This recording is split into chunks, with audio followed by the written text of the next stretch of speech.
During the first 2 weeks of October, some 4 to 5 weeks after the storm and flooding, Bill Southern of Microecologies and I inspected 20 homes throughout the New Orleans area, from uptown to mid-city, and from Lakeview to New Orleans East.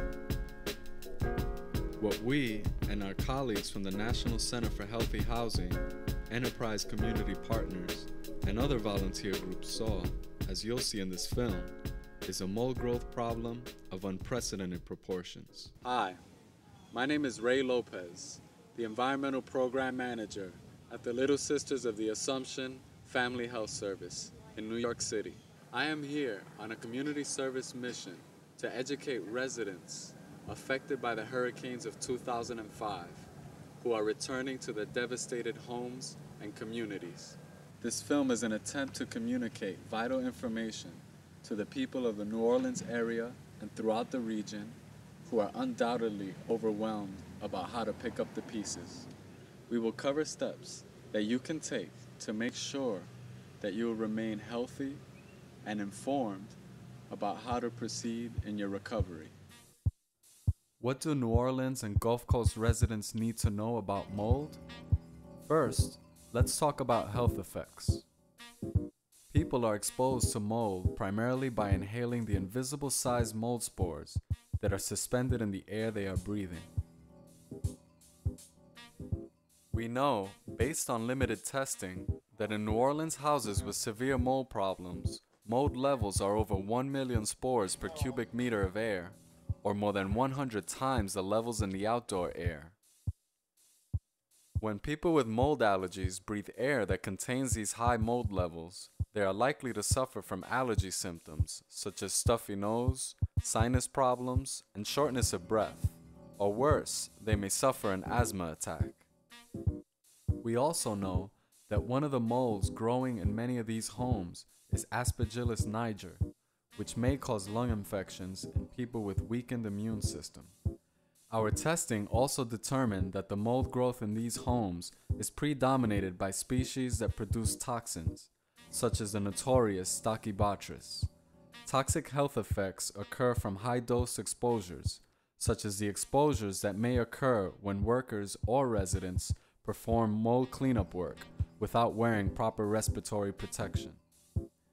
Infants are also very susceptible to toxins produced by molds and should not be allowed to enter a moldy home. Mold cleanup work should never be performed by people with allergies or asthma, or by people with HIV, AIDS, or other immune disorders. If you or your family members have any health problems after entering a moldy home, please contact your doctor or other healthcare provider. Even healthy people who don't have allergies can have problems from very high mold exposures, including persistent cough and flu-like symptoms. That's why it's so important that everyone wear proper respiratory protection while performing mold cleanup work. If you're wearing the proper respirator, you can work safely.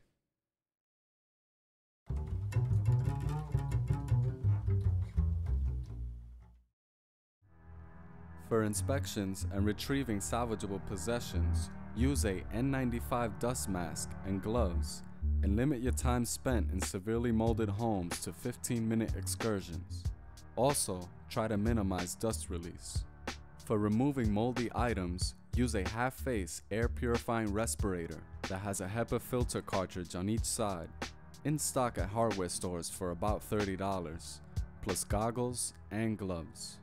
Following this work, take a shower and wash all clothing in hot water.